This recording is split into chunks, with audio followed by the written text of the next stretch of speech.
3월 24일 아침 저희들에게 주시는 하나님 말씀 사무엘상 11장 1절로 11절까지 말씀입니다. 암몬 사람 나하스가 올라와서 길르앗 야베스에 맞서 진침해 야베스 모든 사람들이 나하스에게 이르되 우리와 언약하자 그리하면 우리가 너를 섬기리라 하니 암몬 사람 나하스가 그들에게 이르되 내가 너희 오른 눈을 다 빼야 너희와 언약하리라. 내가 온 이스라엘을 이같이 모욕하리라. 야베스 장로들이 그에게 이르되 우리에게 이랫동안 말미를 주어 우리가 이스라엘 온 지역에 전령들을 보내게 하라. 만일 우리를 구원할 자가 없으면 내게 나아가리라 하니라. 이에 전령들이 사울이 사는 기브아에 이르러 이 말을 백성에게 전하매 모든 백성이 소리를 높여 울더니 마침 사울이 밭에서 소를 몰고 오다가 이르되 백성이 무슨 일로 우느냐 하니 그들이 야베스 사람의 말을 전하니라. 사울이 이 말을 들을 때에 하나님의 영에게 크게 감동되매 그의 노가 크게 일어나 한 결의의 소를 잡아 각을 뜨고 전령들의 손으로 그것을 이스라엘 모든 지역에 두루 보내어 이르되 누구든지 나와서 사울과 사무엘을 따르지 아니하면 그의 소들도 이와 같이 하리라 하였더니 여호와의 두려움이 백성에게 임하매 그들이 한 사람같이 나온지라.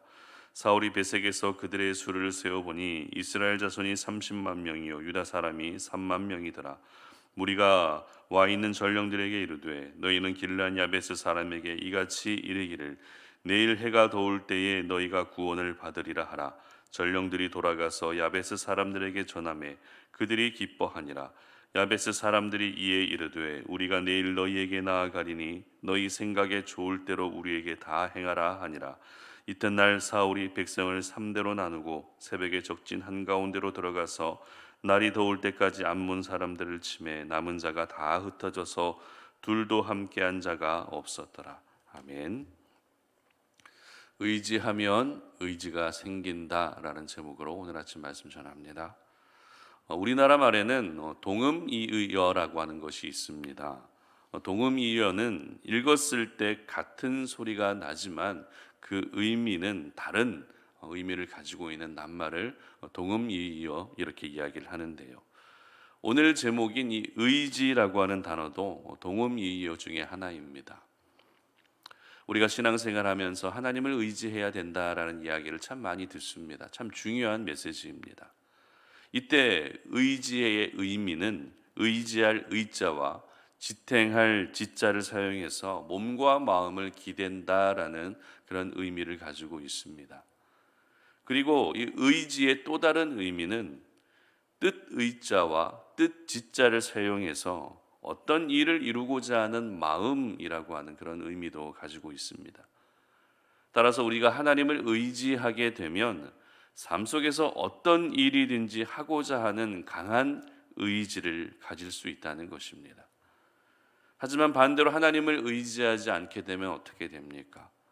스스로의 작은 의지조차도 낼 수 없게 되는 것입니다. 오늘 본문은 이스라엘의 왕으로 뽑힌 사울이 암몬과 싸워서 이기는 사건을 기록하고 있는데요. 그런데 이 싸움의 타이밍이 언제였는가 하면 사울이 왕으로 즉위하기 전의 이야기였습니다. 다시 말해서 사울이 기름 부음도 받았고 왕으로 제비 뽑기로 뽑히기도 했지만 아직 공식적으로는 즉위하지 않은 상태였다는 것입니다. 그렇기 때문에 이 타이밍만으로 보게 되면 오늘 암몬을 이기는 이 사건은 이스라엘 백성들로부터 사울이 인정받을 수 있게 된 그런 계기가 된 사건이라 할 수 있습니다. 그런데 오늘 본문에 나타나고 있는 이스라엘 백성들, 아니 더 정확하게 말씀드리면 길르앗 야베스라고 하는 사람들의 모습이 굉장히 실망스러운 모습으로 기록되고 있는데요. 1절 말씀을 한번 보시기 바랍니다. 암몬 사람 나하스가 올라와서 길르앗 야베스에 맞서 진침해 야베스 모든 사람들이 나하스에게 이르되 우리와 언약하자 그리하면 우리가 너를 섬기리니 이렇게 기록합니다. 무슨 말입니까? 길르앗 야베스 사람들은 지금 암몬 사람 나하스에게 조건적 항복을 하고 있었던 것입니다. 이 항복은 암몬 사람 나하스가 강요한 것이 아닙니다. 협박한 것도 아닙니다. 그저 길르앗 야베스 사람들이 먼저 우리를 살려주면 항복하겠다라고 어이없는 태도를 보이고 있었던 것입니다. 지금 상황은 아직 싸우기 전입니다. 그러나 길르앗 야베스 사람들은 암몬의 군대를 보며 지레 겁을 먹고 싸울 의지조차 내지 않고 있었던 것입니다. 여러분, 하나님의 백성들이 이방 나라의 군대를 보며 싸울 의지를 내지 않고 있는 이 모습이 하나님의 백성으로서 잘 어울린다고 생각하십니까? 절대 그렇지 않습니다. 아무런 의지를 내지 않고 있는 길르앗 야베스 사람들은 하나님의 백성의 모습과 전혀 어울리지 않는 두려움과 연약함에 사로잡혀 있는 그런 모습이었던 것입니다. 그리고 3절 말씀도 보시기 바랍니다. 야베스 장로들이 그에게 이르되 우리에게 이랫동안 말미를 주어 우리가 이스라엘 온 지역의 전령들을 보내게 하라. 만일 우리를 구원할 자가 없으면 내게 나아가리라 하니라. 자, 우리가 지난번에 살펴봤던 말씀 중에 블레셋 사람들이 언약궤를 이스라엘로 돌려보낼 때에 만일 그리고 우연이라는 말을 사용하신 것을 기억하실 것입니다. 하나님께는 만일, 우연이라는 경우가 없습니다. 그렇기 때문에 만일, 우연 이런 표현은 모두 불신앙적 표현이라고 그때 제가 말씀을 드렸었는데요. 그런데 오늘 길르앗 야베스 사람들이 이 만일이라고 하는 표현을 사용하고 있다는 것입니다. 원어 성경에는 만일이라는 단어가 없지만 오늘 이 방금 3절 말씀이 가정문으로 되어 있기 때문에 길르앗 야베스 사람들은 만일이라는 표현을 사용하면서 하나님을 향해 불신앙을 나타내고 있었던 것입니다. 이스라엘 온 지역에 전령들을 보내서 만일 우리를 구원할 자가 없으면 암몬에게 항복하겠다고 또다시 싸울 의지조차 내지 않고 있는 연약한 모습을 오늘 길르앗 야베스 사람들이 또 보이고 있었던 것입니다. 그럼에도 우리 하나님은 사울을 통해서 암몬을 이기게 하셨습니다. 이렇게 아무도 싸울 의지조차 내지 않고 있는 상황 가운데에서도 사울을 통해서 암몬을 이기게 하셨다는 것이 참 놀랍고 감사한 일이지만 오늘 저희들은 그 어떤 의지를 내지 않고 있는 길르앗 야베스 사람들을 보면서 우리 자신의 모습을 한번 돌아볼 수 있었으면 좋겠습니다. 여러분, 사울이 길르앗 야베스 사람들과 다른 점이 어떤 점이었을까요? 사울과 길르앗 야베스 사람과의 다른 점, 겉으로 보기에는 키가 조금 더 크다는 것 외에는 전혀 다른 점이 없습니다. 사울도 역시 길르앗 야베스 사람들처럼 같은 사람일 뿐입니다. 같은 이스라엘 백성일 뿐입니다. 그러나 길르앗 야베스 사람들은 암몬 군대를 향해서 아무런 의지도 내지 못하고 있었던 반면에 사울은 어떻습니까? 싸우고자 하는 강한 의지를 나타내고 있었던 것입니다. 그렇다면 어떤 이유로 이와 같은 차이가 나게 되었던 것일까요? 6절 말씀 보시기 바랍니다. 사울이 이 말을 들을 때에 하나님의 영에게 크게 감동됨에 그의 노가 크게 일어나니. 아멘. 바로 하나님의 영에 감동된 순간 싸우고자 하는 강한 의지가 생기게 되었던 것입니다.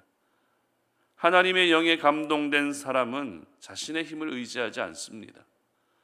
하나님의 영에 감동된 사람은 자신의 배경과 세상의 힘을 의지하지 않습니다.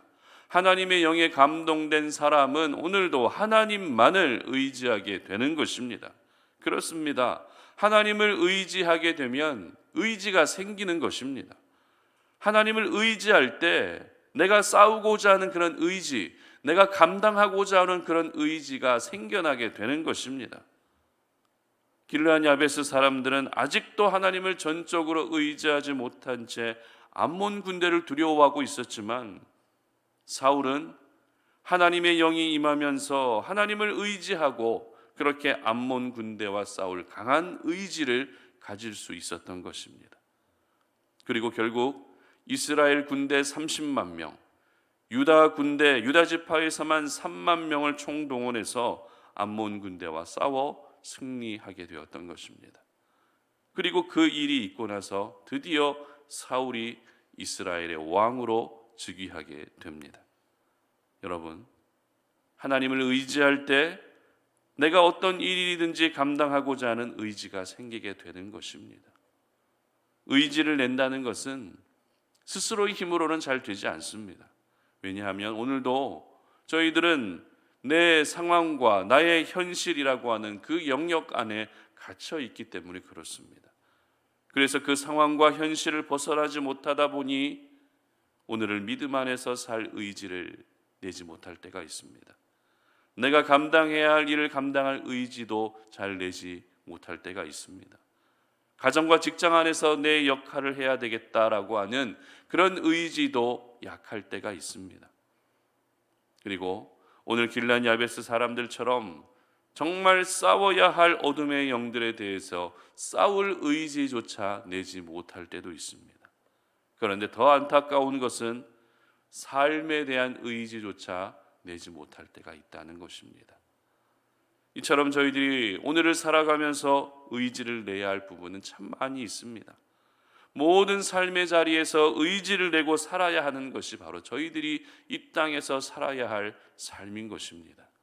그러므로 오늘 이 하루 여러분 하나님을 의지할 수 있기를 바랍니다. 세상을 의지하지 마시고 하나님을 의지하시기를 바랍니다. 여러분 자신을 의지하지 마시고 하나님을 의지하시기를 바랍니다. 세상의 힘과 물질을 의지하지 마시고 오직 살아계신 하나님만을 의지하시기를 바랍니다. 하나님을 의지해야 세상을 살아갈 의지가 생기는 것입니다. 하나님을 의지해야 어둠의 영들과 싸우고자 하는 의지가 생기는 것입니다. 하나님을 의지해야 내가 감당해야 될 사명을 감당할 의지가 생기게 되는 것입니다. 출애굽 시대에 모세는 이스라엘 백성들에게 말씀을 전할 때에 신명기 10장 20절에서 이렇게 전하고 있는데요. 제가 읽어드립니다.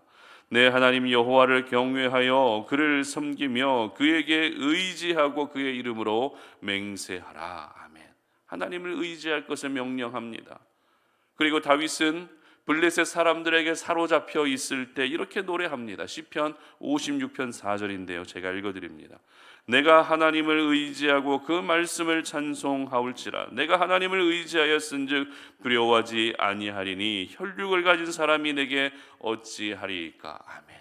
자신이 블레셋의 손에 잡혀 있는 그 상황 가운데에서도 나는 하나님을 의지한다고, 내가 하나님을 의지하고 있기 때문에 결코 두려워하지 않는다라고 이렇게 고백하고 있는 것입니다. 그렇습니다. 하나님을 의지하는 것이 이 땅을 살아가고 오늘도 버티고 인내할 수 있는 그런 모든 힘든 현실을 버틸 수 있는 의지를 갖게 하는 것입니다. 그러므로 우리 성도님들 모두가 내가 의지가 약해서 금방 포기하고, 내가 의지가 약해서 금방 실망하고, 내가 의지가 약해서 금방 무너져 그렇게 항상 살아가고 있다면 여러분의 약한 의지 때문에 여러분 스스로를 탓하지 않으셨으면 좋겠습니다. 내가 아무리 의지가 약해도 오늘도 하나님을 의지하게 되면 없던 의지마저도 생기게 되는 것입니다. 나의 약한 의지마저도 강한 의지로 바꾸어 주시는 것입니다. 바라기는 오늘 하루 여러분의 모든 삶이 하나님을 더욱더 의지하셔서 지금 여러분에게 가장 필요한 모든 의지가 생기시고 그 의지로 오늘도 승리하시는 그런 귀한 하루가 되시기를 주님의 이름으로 축복합니다. 함께 기도하겠습니다. 하나님 감사합니다. 오늘 이 아침에 우리가 주의 말씀을 묵상하면서 오늘 이 하루를 시작합니다. 하나님, 이 땅을 살아갈 때 얼마나 많은 의지가 필요한지 저희들은 잘 알고 있습니다. 그러나 그 의지조차도 나지 않을 때가 참 많이 있습니다. 그러나 하나님을 의지하게 되면 이 세상을 살아갈 의지도 생기게 되고 어둠의 영들과 싸울 의지도 생기게 되고 내가 감당해야 될 그 사명을 감당할 의지도 생겨날 수 있다는 사실을 기억합니다. 나 스스로는 의지가 나지 않지만 오늘 하루 하나님을 의지하면서 하나님의 능력으로 우리 모두에게 의지가 생겨날 수 있도록 도와주시옵소서. 그래서 오늘도 그 의지로 말미암아 하나님이 주시는 승리를 경험할 수 있게 하여 주시고 우리 성도님들의 모든 삶이 그렇게 의지로 충만할 수 있는 귀한 삶이 될 수 있도록 도와주시옵소서. 감사드리며 예수님의 이름으로 기도드립니다. 아멘.